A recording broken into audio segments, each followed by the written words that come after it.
Assalamualaikum warahmatullahi wabarakatuh. Perkenalkan, saya Lea Ingna Revita, dosen Prodi Pendidikan Profesi Bidan Fakultas Ilmu Kesehatan Universitas Ibrahimi Sukorejo Situbondo. Pada kesempatan ini, saya akan menjelaskan mengenai pernyataan diri dosen dalam unjuk kerja Tridharma Perguruan Tinggi atau PDD UKT di bidang pengajaran. Saya akan menjelaskan mata kuliah yang saya ampuh sesuai dengan bidang keahlian saya, yaitu asuhan kebidanan pada masa nifas. Mata kuliah ini ditujukan untuk mahasiswa S1 Kebidanan semester 5 dengan kode mata kuliah BD 4023 dengan bobot SKS 3 SKS, 2 SKS teori, dan 1 SKS praktik. Mata kuliah ini diselenggarakan dalam 16 kali tatap muka, 14 kali tatap muka teori, 1 kali tatap muka UTS, dan 1 kali tatap muka UAS. Mata kuliah asuhan kebidanan pada masa nifas ini merupakan mata kuliah inti pada program studi S1 Kebidanan yang memiliki capaian mata kuliah terdiri dari CPMK 1 mampu menguraikan dan mengkategorikan konsep dasar pada adaptasi fisiologis masa nifas dan proses menyusui. CPMK 2 mampu melaksanakan manajemen pada masa nifas normal dan manajemen laktasi baik bagi ibu dan bayinya. CPMK 3 mampu menggali dan menganalisa aspek psikologis dan kultural pada masa nifas. CPMK 4 mampu memahami konsep dasar masa nifas dan biochemistry masa nifas dan biochemistry pada ASI. Sedangkan CPMK 5 mampu menganalisa dan melaksanakan masalah umum pada masa nifas melalui terapi komplementer. CPMK 6 mampu melaksanakan asuhan komprehensif pada masa postpartum melalui pemeriksaan postnatal. CPMK 7 mampu melakukan pendokumentasian pada masa nifas. Dan yang terakhir CPMK 8 yaitu mampu melakukan edukasi pada masa postpartum. 3 komponen utama dalam proses pembelajaran yang saya terapkan adalah delivery, interaction, dan assessment atau DIA. Untuk delivery, saya memberi RPS dan materi melalui Google Drive yang dapat diunduh langsung oleh mahasiswa. Interaction pada mata kuliah ini melibatkan komunikasi 2 arah antara dosen dan mahasiswa berupa diskusi kasus, praktikum, simulasi, dan pembelajaran berbasis bukti atau evidence-based practice, di mana dosen berperan sebagai fasilitator yang membimbing mahasiswa dalam mengembangkan kemampuan berpikir kritis, pemecahan masalah, pengambilan keputusan klinis, komunikasi terapeutik, serta profesionalisme dalam memberikan asuhan kebidanan. Assessment atau sistem penilaian yang saya gunakan pada mata kuliah ini menggunakan prinsip assessment for learning, assessment as learning, dan assessment of learning untuk mengukur pencapaian kompetensi pengetahuan, keterampilan, dan sikap dari mahasiswa. Penilaian pengetahuan dilakukan melalui kuis, tugas individu maupun kelompok, studi kasus, presentasi, ujian tengah semester, dan ujian akhir semester. Penilaian keterampilan dilakukan melalui praktikum laboratorium, demonstrasi, Objective Structure Clinical Examination atau OSCE, penilaian kinerja, serta penyelesaian kasus-kasus kebidanan sesuai dengan standar praktik pelayanan kebidanan. Sedangkan penilaian sikap dilakukan melalui observasi selama proses pembelajaran, penilaian profesionalisme, etika, komunikasi, kerjasama tim, kedisiplinan, tanggung jawab, dan refleksi diri. Baik, berikut adalah video asuhan kebidanan pada masa nifas dengan materi pertemuan kedua dan berikut videonya.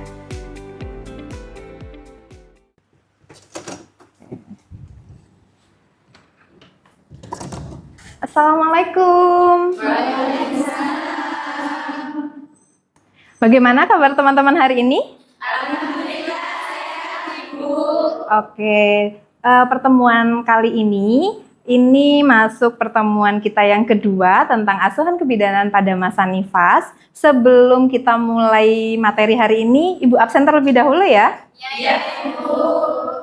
Adakah yang tidak masuk? Ada, Ibu. Oke, siapa yang tidak masuk? Adinda. Adinda. Kemana Adinda?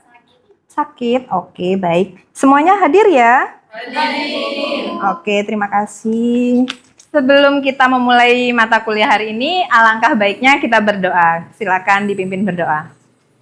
Bismillahirrahmanirrahim. Radiina billahi rabban wa bil islami dinan wa bi Muhammadin sallallahu alaihi wasallam nabiyyan wa rasulan. Rabbana zidna ilma warzuqna fahma. Oke, kita masuk ke pertemuan kedua ya. Pada pertemuan sebelumnya, kita sudah membahas tentang definisi masa nifas, kemudian tujuan dari masa nifas. Kira-kira ada yang masih ingat atau tidak? Definisi dari masa nifas itu apa? Ada yang ingat? Saya Ibu. Oke, Uswa, silahkan. Jadi masa nifas atau puerperium atau postpartum periode adalah periode yang dimulai segera setelah lahirnya plasenta dan berlangsung selama 6 minggu atau 42 hari setelah persalinan, di mana organ-organ reproduksi dan sistem tubuh ibu secara bertahap kembali ke keadaan sebelum hamil, disertai proses adaptasi fisiologis, psikologis, dan sosial sebagai seorang ibu. Terima kasih Uswa. Jadi masa nifas adalah masa pemulihan organ-organ reproduksi seperti sebelum hamil. Waktunya berapa lama teman-teman? Selama 6 minggu. Oke, kita masuk ke materi inti pada hari ini. Materi inti pada hari ini adalah tentang pilar-pilar asuhan kebidanan pada profesional. Pada pertemuan ini kita akan membahas tentang 5 pilar dari asuhan kebidanan pada masa nifas. Yang pertama tentang fisiologi dan kebutuhan dasar pada masa nifas. Yang kedua tentang standar pelayanan klinis. Yang ketiga tentang manajemen laktasi. Yang keempat tentang otonomi dan keputusan klinis. Yang kelima tentang pasien safety. Oke, kita akan membahas satu per satu. Mulai dari yang pertama tentang adaptasi fisiologis tubuh ibu pada periode masa nifas. Yang pertama tentang adanya penurunan dari hormon-hormon yang ada di dalam tubuh ibu, mulai dari hormon plasenta dan HCG, sehingga terjadi peningkatan drastis adanya hormon prolaktin dan hormon oksitosin yang memicu adanya laktasi. Kemudian adaptasi yang selanjutnya yaitu involusi uteri atau pengeluaran lokea. Nah, di sini involusi uteri itu adalah proses pengecilan rahim pada saat setelah persalinan. Jadi pada saat setelah persalinan, pada saat hamil, uterusnya kan membesar, kemudian pada saat persalinan uterusnya mengecil. Nah, pada saat masa nifas disinilah ini ada yang namanya involusi uteri. Yang tadi sudah disinggung, waktunya kurang lebih sekitar 6 minggu. Kemudian terjadi pengeluaran lokea. Kalau pada saat menstruasi kita mengeluarkan darah, kemudian pada saat masa nifas kita mengeluarkan lokea. Lokea banyak sekali jenisnya. Ada rubra, serosa, alba, dan sanguinolenta. Kemudian yang terakhir adalah pemulihan vagina dan perineum. Nah, ini adalah area-area yang sangat rentan terjangkit infeksi. Kemudian harus memerlukan observasi yang ketat dengan menggunakan tanda-tanda rida. Tanda-tanda rida mulai dari redness, edem, ekmosis, kemudian discharge dan approximation. Dari sini ada yang ingin ditanyakan terlebih dahulu? Saya Ibu. Silahkan Fatim. Bagaimana cara kita melakukan observasi dengan skala Rida? Oke, baik, terima kasih atas pertanyaannya. Bagaimana cara kita melakukan observasi dengan menggunakan skala Rida? Jadi skala Rida itu ada singkatannya. R-nya adalah redness atau kemerahan. Bagaimana cara melihatnya? Kita scoring mulai dari 0, 1, 2 sampai dengan 3. Kemudian edem itu adalah adanya bengkak. Kemudian ekimosis adanya memar di sekitaran luka. Kemudian yang keempat yaitu discharge itu adanya pengeluaran yang ada di perineum tersebut. Kemudian yang terakhir yaitu approximation. Nah, tepi lukanya itu menyatu atau tidak. Jadi kita amati, kita lakukan observasi dengan menggunakan skala Rida. Kalau misalkan dia tidak ada kemerahan, berarti skornya 0. Nah, ini adalah interpretasi dari scoringnya. Kalau 0, lukanya sembuh dengan sangat baik tanpa adanya inflamasi. Kemudian 1-5, penyembuhan lukanya baik tapi dengan ada inflamasi yang sedikit ringan. Kemudian 6-10 terdapat gangguan penyembuhan sedang dan memerlukan pemantauan lebih lanjut. Kemudian yang terakhir yaitu 11-15 adanya gangguan penyembuhan berat atau kemungkinan ada infeksi. Gitu ya? Ya. Oke, kita bahas selanjutnya yaitu tentang pemenuhan kebutuhan dasar. Pemenuhan kebutuhan dasar di sini ada beberapa. Ada yang pertama ada nutrisi, kemudian ada mobilisasi atau istirahat, kemudian ada eliminasi dan ada personal hygiene. Kita lihat mulai dari yang nutrisi dan cairan. Jadi kebutuhan ibu nifas itu juga sangat amat tinggi untuk kebutuhan nutrisi dan cairannya. Kemudian mobilisasi dan istirahat. Jadi mobilisasi bisa dilakukan latihan fisik ringan. Latihan fisik ringannya seperti apa? Contohnya jogging pagi, jalan pagi, minimal 30 menit saja, itu sudah cukup. Kemudian istirahat. Jadi pada saat bayinya tidur, anjurkan si ibunya ini juga melakukan istirahat. Agar apa? Agar kualitas istirahatnya ibu juga tercukupi. Kemudian yang selanjutnya yaitu eliminasi. BAK, buang air kecil. Wajib normal dalam 6 jam pertama postpartum. Jadi ada masa namanya 6 jam postpartum, itu benar-benar harus kita observasi. Kemudian yang selanjutnya, nah kalau misalkan BAK tidak BAK selama 6 jam postpartum, dikhawatirkan tidak terjadi kontraksi pada rahimnya. Jadi rahimnya tidak terjadi kontraksi atau disebut juga dengan atonia uteri, sehingga menyebabkan apa? Perdarahan. Nah, kemudian yang terakhir yaitu personal hygiene. Ajarkan pada ibu bagaimana caranya mencuci cebok yang benar, mulai dari depan sampai ke belakang. Nah, ini adalah standar baku dari pelayanan nasional. Pelayanan nasional pada masa nifas ada standar ke-13, yaitu pada standar bayi baru lahir, di mana bidan fokus pada pernafasan spontan bayi, kemudian untuk pencegahan hipotermi dan hipoksia. Kemudian tindakan awal yang dilakukan oleh bidan adalah penilaian awal dan pencegahan resusitasi. Kemudian standar ke-14 yaitu 2 jam postpartum. Di sini fokusnya adalah observasi ketat untuk pencegahan perdarahan pada masa nifas. Kemudian tindakan bidan di sini adalah pemantauan kontraksi, fasilitasi pasien untuk melakukan mobilisasi dini dan melakukan inisiasi menyusu dini. Kemudian standar yang kelima yaitu pelayanan lanjutan. Pelayanan lanjutan di sini adalah kunjungan pemantauan pada masa nifas. Kalau masa nifas itu kunjungannya ada berapa kali? Ada 4 kali. Kunjungannya ada 4 kali. Ada kunjungan pertama KF1, kunjungan kedua KF2, kunjungan ketiga KF3, kunjungan keempat KF4. Nah, di sini tindakan-tindakannya berbeda-beda di masing-masing setiap kunjungan.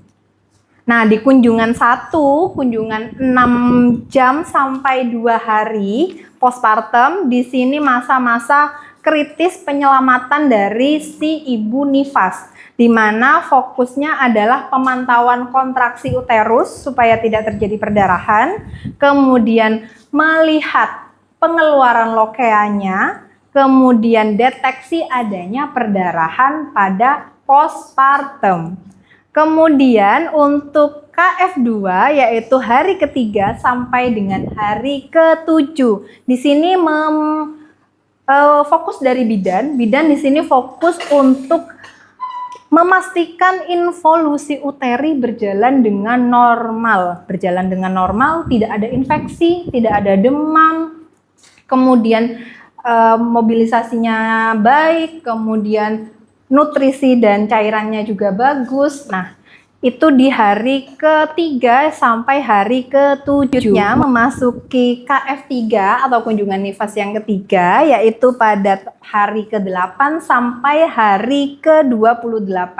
Di sini fokusnya adalah konsistensi pemberian ASI eksklusif. Jadi kita benar-benar tanyakan kepada pasien apakah ASINya lancar, bagaimana pengeluaran ASINya, dan lain-lain.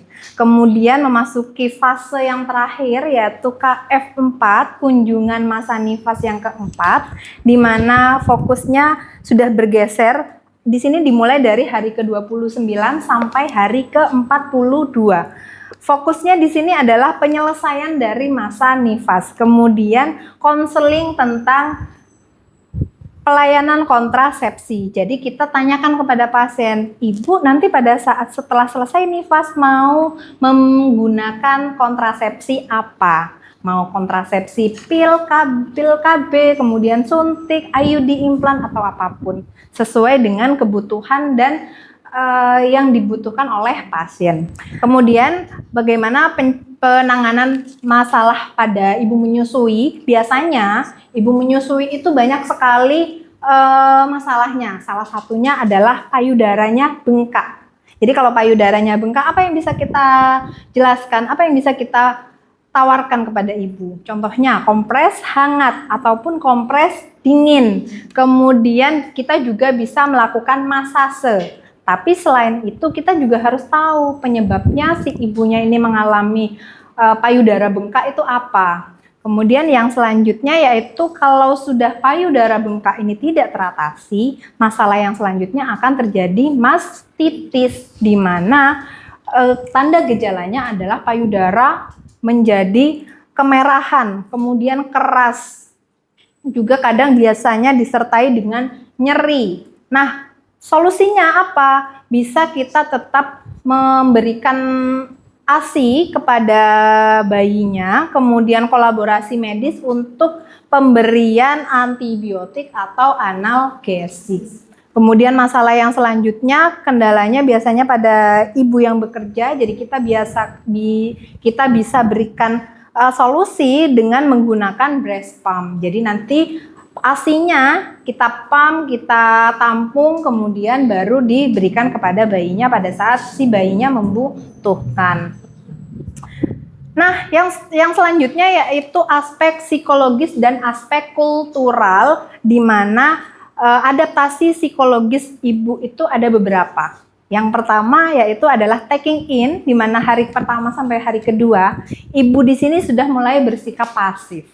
Kemudian fokus pada kebutuhan dirinya dan mengulang masa-masa melahirkan. Kemudian yang kedua yaitu taking hold, di mana ibu mulai fokus pada kemampuan untuk merawat bayi. Nah, si ibu ini sudah mulai bisa merawat bayinya, mulai dari hari kedua sampai hari keempat. Kemudian kira-kira adakah adat istiadat yang ada di daerah kita yang masih sampai saat ini itu dipakai? Kira-kira ada? Ada, Ibu. Oke, silahkan. Ibu nifas sering dilarang mengonsumsi makanan-makanan tertentu seperti ikan, telur, ayam karena dapat dianggap menyebabkan luka sulit sembuh. Terus yang kedua ada sayuran hijau karena dipercaya bayi bisa diare. Terus yang ketiga, Ibu, ada buah-buahan tertentu karena dianggap dingin. Iya, betul sekali. Terima kasih, Vita. Jadi, di daerah itu masih banyak sekali ibu nifas yang mendapatkan kultural atau mendapatkan pantangan-pantangan makan. Contohnya hanya boleh makan nasi putih garam, air putih, dan lain sebagainya. Kita sebagai seorang bidan bertindak sebagai fasilitator supaya mitos-mitos yang ada di daerah tersebut tidak terus berkepanjangan. Contohnya apa? Tetap kita anjurkan ibu untuk mengkonsumsi tinggi protein, karbohidrat, serat, dan lain sebagainya, mineral dan vitamin, supaya apa? Proses penyembuhan luka pada perineum itu tetap berjalan maksimal. Kemudian yang selanjutnya yaitu wujud dari otonomi profesi. Kita mengenal dengan adanya 7 langkah manajemen Varney. Manajemen Varney yang pertama yaitu pengumpulan data dasar, kemudian interpretasi data, identifikasi diagnosa dan potensial, kemudian tindakan segera, perencanaan asuhan, pelaksanaan, dan yang terakhir yaitu evaluasi. Jadi semua pasien wajib kita berikan perencanaan dalam proses asuhannya. Kemudian dokumentasi itu tidak hanya menggunakan 7 langkah Varney, tapi juga menggunakan ada metode SWOT, di mana SWOT di sini adalah S-nya adalah data subjektif dari semua catatan, keluhan, riwayat, dan lain sebagainya masuk ke dalam data subjektif. Dan yang kedua yaitu objektif, semua bukti-bukti atau semua hasil pemeriksaan dimasukkan ke dalam data objektif. Yang ketiga yaitu asesmen, di mana di sini adalah kesimpulan analitis profesi, di mana untuk menegakkan diagnosa kebidanan. Nah, yang terakhir yaitu rencana tindak lanjut, implementasi, dan evaluasi. Sebenarnya hampir sama seperti manajemen 7 langkah Varney, hanya saja ini lebih singkat saja. Kemudian kita sebagai seorang bidan wajib hukumnya mencatat atau mendokumentasikan semua pasien yang datang ke tempat kita. Kalau pasien itu tidak didokumentasikan, di mata hukum itu dianggap tidak dilaksanakan pelayanan, baik itu apapun, baik itu kehamilan, persalinan, nifas, bayi baru lahir, KB, dan seterusnya. Nah, berdasarkan dokumentasi yang tadi, kita berhak juga ada beberapa aspek-aspek legal yang diwajibkan ada di dalam pendokumentasian. Contohnya adalah hak pasien, di mana pasien di sini berhak mendapatkan informasi penuh atas apa saja yang akan diberikan kita kepada pasiennya. Kemudian esensi informed consent, di mana di sini adalah persetujuan medis. Kemudian yang selanjutnya yaitu kewenangan bidan, di mana bidan berwenang atas semua asuhan-asuhan fisiologis. Kemudian yang terakhir yaitu konsekuensi pelanggaran. Nah, tadi Bu jelaskan bahwa kita sebagai seorang bidan harus melakukan pendokumentasian sekecil apapun itu. Kalau kita tidak melakukan pendokumentasian dan dianggap itu tidak layak atau tidak boleh melakukan penanganan tersebut, kita juga dapat dilakukan konsekuensi pelanggaran. Bisa saja masuk ke dalam ranah pidana. Hukum sanksi-sanksinya banyak sekali, mulai dari sanksi administrasi sampai dengan pidana. Nah, yang selanjutnya yaitu transisi perawatan. Kalau tadi kita menjelaskan ada kunjungan-kunjungan. Nah, kunjungan-kunjungan yang harus kita siapkan adalah setelah pasien ini pulang dari tempat persalinan. Contohnya bisa dari rumah sakit, bisa dari puskesmas, atau bisa juga dari TPMB. Nah, apa saja discharge planning-nya yang bisa kita rencanakan untuk pasien ini? Yang pertama, memberdayakan ibu menghadapi rasa nyeri. Pasti setelah melahirkan, pasti ada yang namanya rasa nyeri, baik itu di luka perineum ataupun terjadi kontraksi dan seterusnya. Kemudian health education, yaitu pemahaman tentang tanda-tanda bahaya masa nifas. Yang selanjutnya yaitu kemandirian perawatan, jadi kita melakukan edukasi mulai dari manajemen laktasi, bagaimana personal hygiene-nya, bagaimana merawat bayinya, perawatan payudara, perawatan tali pusat, dan lain sebagainya. Kemudian yang selanjutnya, yang terakhir yaitu home visit. Nah, di sini bidan juga melakukan kunjungan rumah atau home care atau home visit. Nah, harapannya setelah dilakukan asuhan kebidanan pada masa nifas, asuhan kebidanan masa nifas di sini inilah bukan lagi rentetan dari rutinitas yang pasif yang biasa dikerjakan, tetapi di sini menjadi garda terdepan dari pertahanan klinis yang aktif. Jadi harapannya setelah melaksanakan kunjungan masa nifas di sini pasien mendapatkan perawatan yang maksimal. Oke, untuk pertemuan kita yang kedua ini, adakah yang bisa menyimpulkan dari tadi kita berdiskusi dan menjelaskan? Adakah yang bisa menyimpulkan? Saya, Ibu. Oke, silakan Tias. Kesimpulan yang bisa saya dapatkan dari pertemuan ini adalah yang pertama aspek legal, yaitu berfokus pada konsep pasien safety, hak pasien untuk mendapatkan informasi, serta pentingnya informed consent dalam setiap tindakan sebagai pelindung hukum bagi bidan. Terus yang kedua, standar pelayanan kebidanan, yaitu membahas secara mendalam standar 13, 14, dan 15, serta jadwal kebijakan nasional kunjungan masa nifas KF1 hingga KF4 untuk deteksi dini komplikasi. Oke, terima kasih. Mungkin ada lagi dari teman-teman yang lainnya yang mau menyimpulkan dari pertemuan kita pada hari ini? Saya, Ibu. Oke, silakan Vinu. Dari materi yang sudah Ibu sampaikan, saya dapat menyimpulkan yang pertama, otonomi dalam praktik. Menekankan pada kemampuan pengambilan keputusan klinis bidan melalui penerapan 7 langkah Varney dan pendokumentasian SOAP yang sistematis sebagai bentuk tanggung jawab profesional. Kemudian yang kedua, dukungan menyusui dan konseling, mencakup manajemen laktasi, kandungan nutrisi ASI, penanganan masalah umum seperti puting lecet atau mastitis, serta peran krusial dukungan suami dalam keberhasilan ASI eksklusif. Kemudian yang terakhir, perawatan masa nifas, menjelaskan proses adaptasi fisiologis seperti involusi uterus, lokea, tanda-tanda vital. Mungkin itu saja yang bisa Ibu sampaikan di pertemuan kali ini. Kita bertemu minggu depan dengan materi pertemuan yang ketiga, materi selanjutnya. Kita telah menyaksikan video perkuliahan mata kuliah asuhan kebidanan pada masa nifas, yang di dalamnya telah memuat unsur delivery, interaction, dan assessment sebagai bagian dari persyaratan pengajuan sertifikasi dosen tahun 2026. Melalui tayangan ini, saya berharap proses pembelajaran yang saya laksanakan dapat menjadi gambaran nyata dalam pelaksanaan Tridharma perguruan tinggi, khususnya di bidang pengajaran. Semoga video ini menjadi bahan pertimbangan yang baik dalam proses penilaian sertifikasi dosen yang saya ikuti. Terima kasih atas perhatian dan kesempatannya. Wassalamualaikum warahmatullahi wabarakatuh.